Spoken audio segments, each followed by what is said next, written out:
During the Mahdi program in Wellington, New Zealand, the New Zealand channel has a golden opportunity to meet Farid Ahmed, who keen to share his experience regarding the 15th of March attack in Christchurch 2019. Don't forget to like, share, and subscribe. MashaAllah. Assalamualaikum, brother. Walaikum assalam. Can you share your experience regarding the tragedy in the Christchurch? To start with,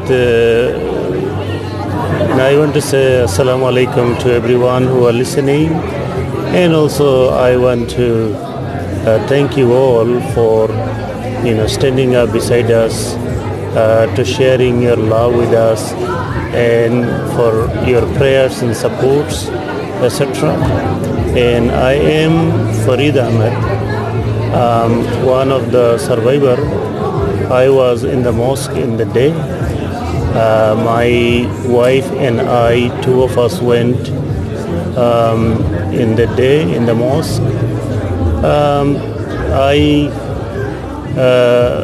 could come out. It was not my time, but in the day my wife was killed. She became one of the shuhada, like 50 others. And may Allah bless her, may Allah bless 51 shuhada, grant them Jannah, and also may Allah grant recovery for all other injured and traumatized people. So when the tragedy happened, where is your position? I was inside the mosque. In our mosque we had a few rooms, and I was not in the main room. I was going to the main room, but I was distracted by a person who was diagnosed with cancer. So I knew him for long, so I wanted to go to him, talk to him, hug him, and make dua on him. And while I was doing that, then the shooting started, and I saw that people from inside, they were rushing out. Some of them were bleeding, so I realized that it was a shooting going on. So I could not get out easily. I didn't try at that time because the exit door was filled up by people. But then while shooting was going on, then I saw the door was clear after a couple of minutes. Then I made my move. I came out through an exit door towards the back, and then I went outside and I was hiding behind my car, and I was waiting. It was a long waiting, but after a few minutes, when I thought that he would leave because the shot was not continuing, then I decided to go back again and to see what happened.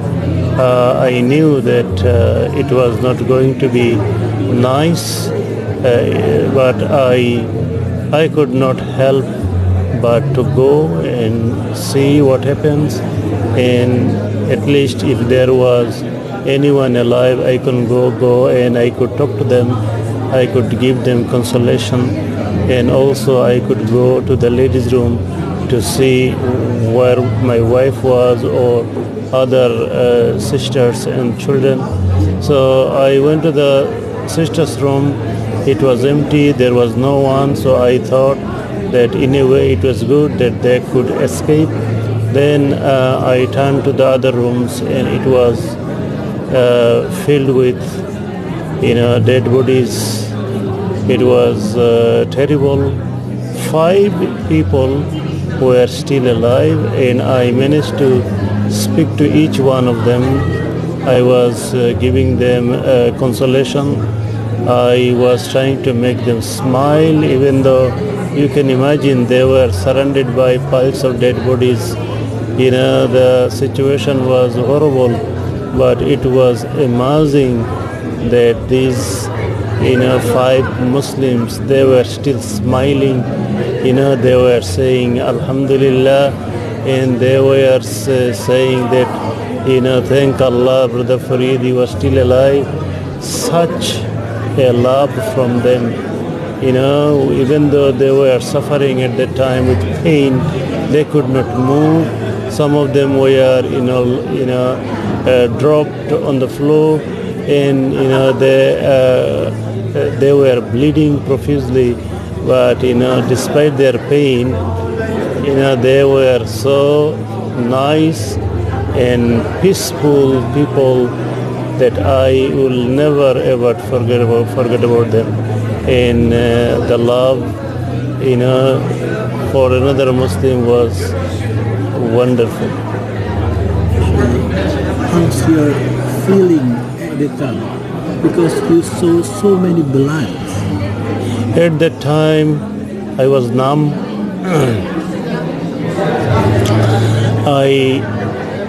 I was thinking very, very quickly, very, very fast, and I was praying to Allah to guide me, because I didn't want to be emotional and crying in front of them, because I didn't want them to cry also.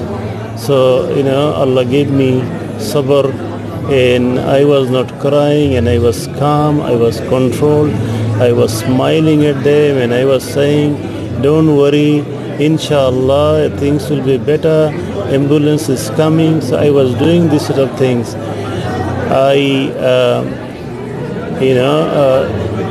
In terms of crying, my crying side went really numb, and I had to do that. And then special police came, and they saw me with 2 of the injured people. So they thought it was dangerous, so they pushed me to go out on my wheelchair. So I came out, and then soon after I got the confirmation that my wife was killed. She was the first person the confirmation came about. Really sorry to hear that. Did you also get shot? I was not shot.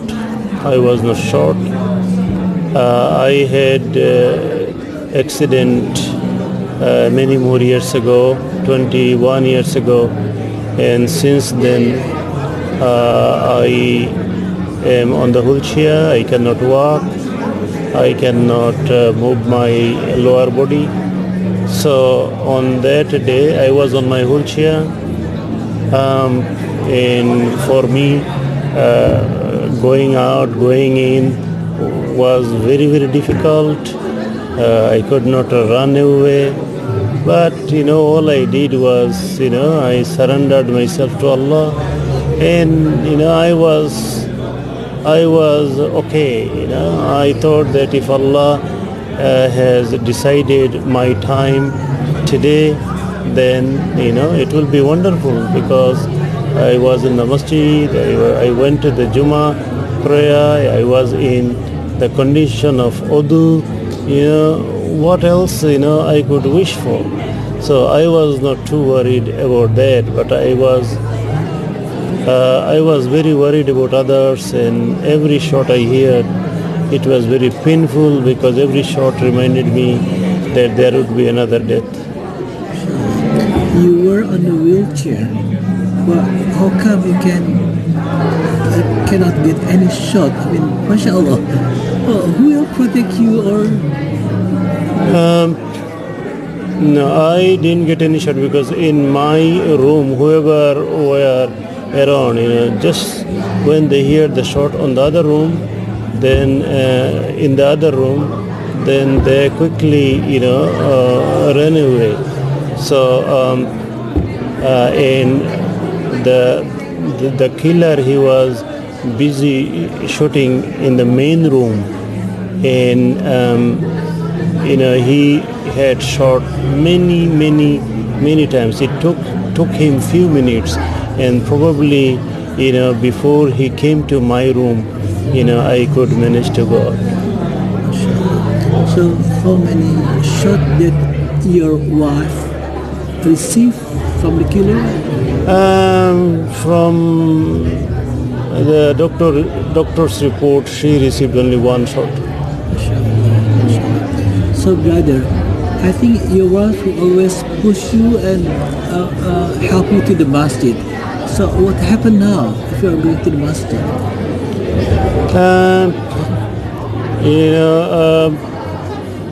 Some other people help me. The fact is that Allah is there, and He always looks after people.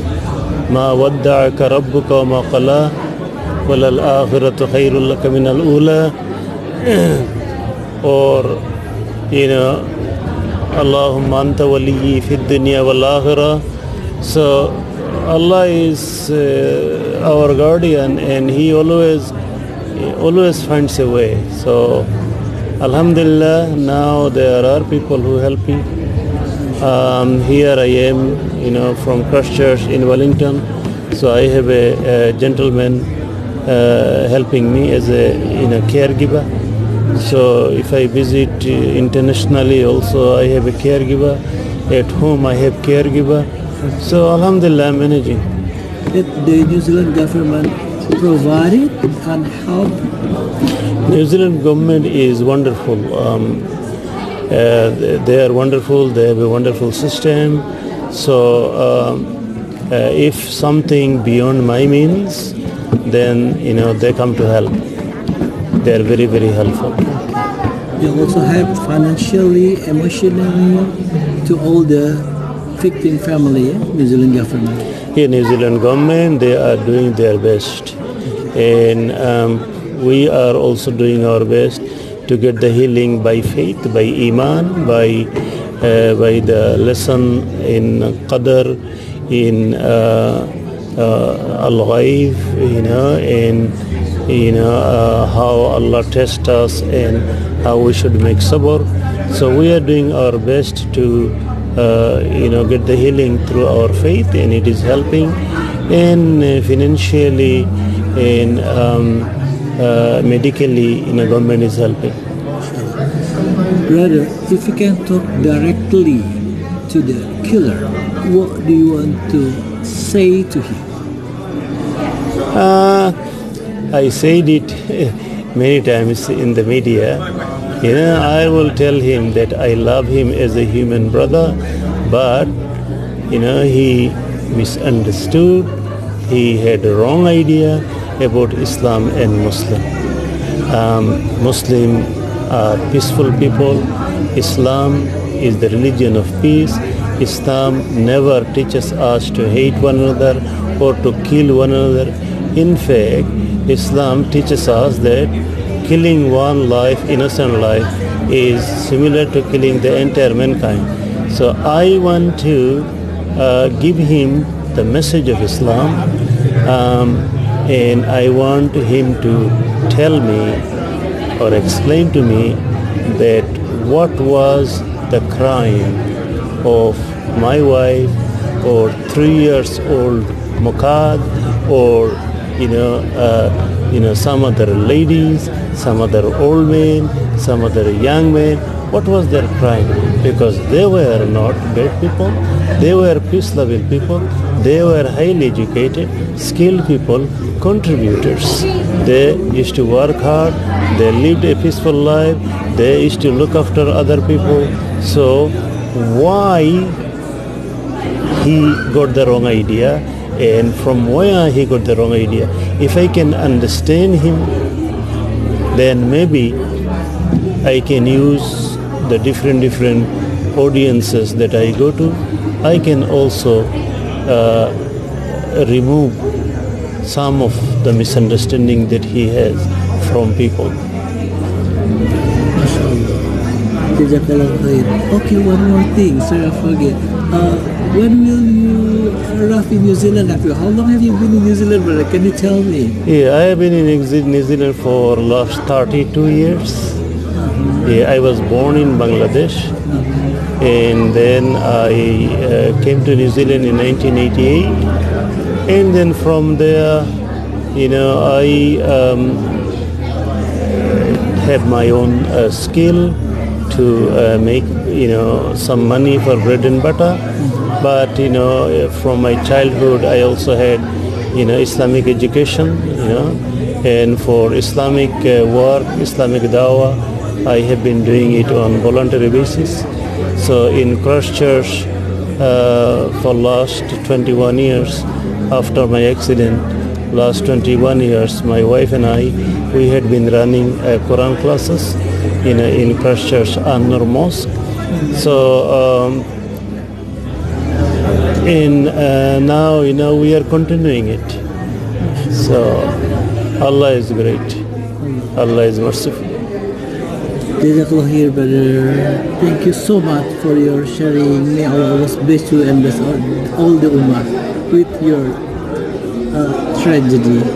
Will give a positive and benefit impact to the ummah, inshallah. Inshallah, may Allah accept our shuhada and make them bright stars, so that through their sacrifice, the world can learn that hate is bad and love is the best, violence is worst, and the peace is the best.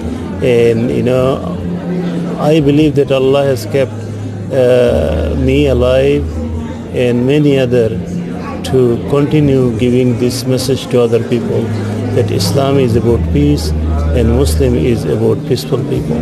So may Allah grant us patience and may Allah grant peace all over the world. Ameen. Amen.